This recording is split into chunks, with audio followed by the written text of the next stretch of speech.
Welcome back to Hope is Kindled, a podcast where we gather the wisdom of great books and the quiet strength they offer to those who seek change, healing, or direction. Today's work is not fiction. It's not poetry.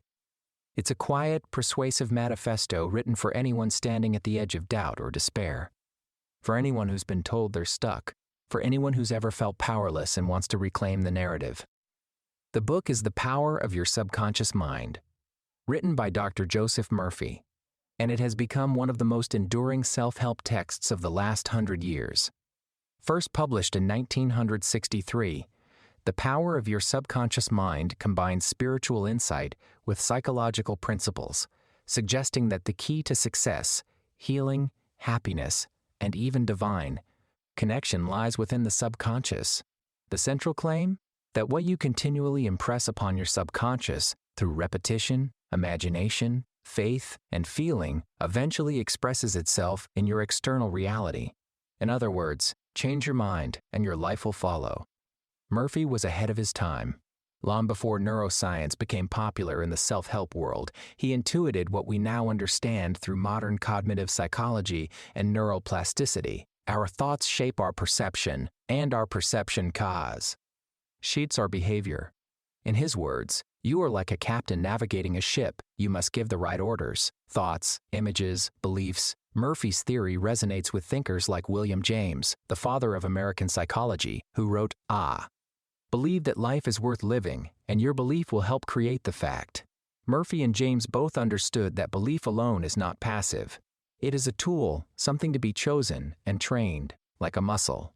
And, like James, Murphy emphasized the need to go beyond belief and live into your new vision through action. And who was Dr. Joseph Murphy?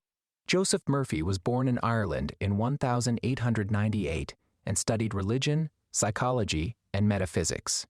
He was ordained as a minister and spent decades bridging Eastern spirituality with Western pragmatism. A contemporary of thinkers like Norman Vincent Peale and Emmett Fox, Murphy took a more inward, imaginative path linking spirituality with the subconscious rather than moral willpower alone. His own life was marked by reinvention. From pharmacist to priest to teacher and healer, he believed deeply in the soul's capacity to change. After moving to the U.S., Murphy became a leading figure in the New Thought movement, which emphasized the divine power of thought. Unlike rigid dogma, this movement encouraged personal revelation. Your thoughts could become prayers, your beliefs, sacred instruments. As he wrote, you are the gardener, your mind is the garden, your thoughts are the seeds.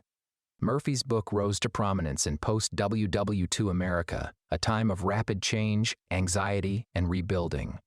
The idea that individuals could take control of their lives through thought was both radical and comforting.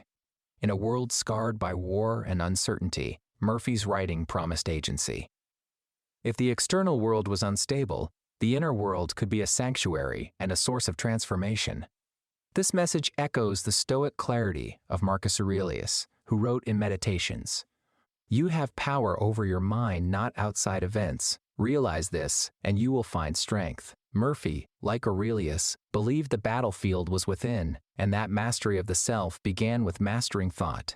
One of Murphy's most compelling and enduring metaphors is that of the treasure house, a term he uses repeatedly to describe the subconscious mind. He writes, within your subconscious depths lie infinite wisdom, infinite power, and infinite supply of all that is necessary, which is waiting for development and expression. This treasure house contains more than potential. It holds the blueprint of healing, the answer to prayer, and the power to manifest love, purpose, and abundance. The treasure house is within you. Look within for the answer to your heart's desire. This is a philosophy that shares spiritual DNA with Ralph Waldo Emerson, who said in Self-Reliance, "Trust thyself." Every heart vibrates to that iron string.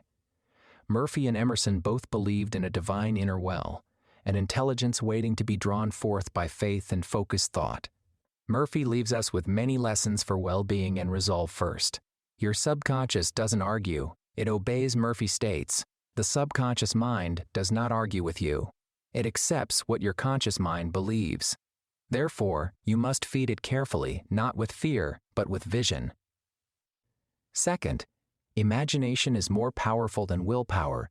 If you imagine something clearly and with conviction, your subconscious begins to accept it as real.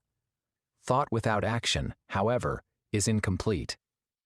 Murphy reminds us to live in alignment with the ideas we plant. Water the vision with behavior. Third, forgiveness frees the mind. When you harbor negative thoughts, you are poisoning your own mind. Release the grievance, not for the sake of the other, but to free your treasure house from toxic thought. Fourth, gratitude changes chemistry. Be thankful, he says, for the riches of your subconscious mind and watch your life blossom. Begin with praise even if your external circumstances are barren. It's the internal climate that makes new growth possible. Murphy's book emphasizes thought, but not as a substitute for effort. He makes it clear. Right thinking leads to right action. When belief and imagination are aligned with daily decisions, then the subconscious begins to work in your favor. To believe in abundance but act in fear is to cancel the seed before it takes root. Murphy calls us to act from faith, not toward it. To behave as though healing, wholeness, and joy are already underway. Because they are.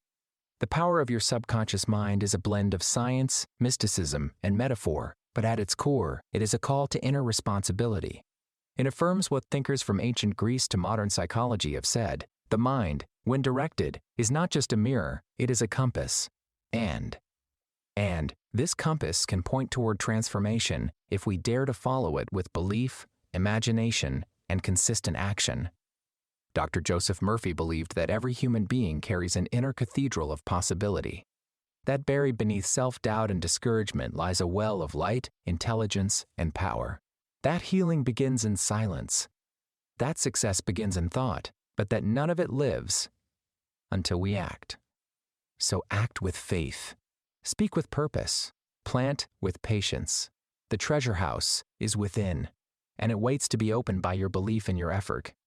In this episode, we explored the deep potential hidden inside each of us, how the subconscious mind, when nourished by belief, gratitude, and focus, can transform the course of our lives. But what happens when we step away from the noise entirely? Next time on Hope is Kindled, we'll venture into the quiet woods of Concord, Massachusetts with Henry David Thoreau's Walden, a book about simplicity, solitude, and the courage to live deliberately. If Murphy asked us to shape our inner world, Thoreau will ask us to listen to it, and to listen to nature, to silence, and to the small rhythms that so often go unnoticed. We'll sit beside the pond. We'll slow down, and we'll ask what it really means to live a meaningful life.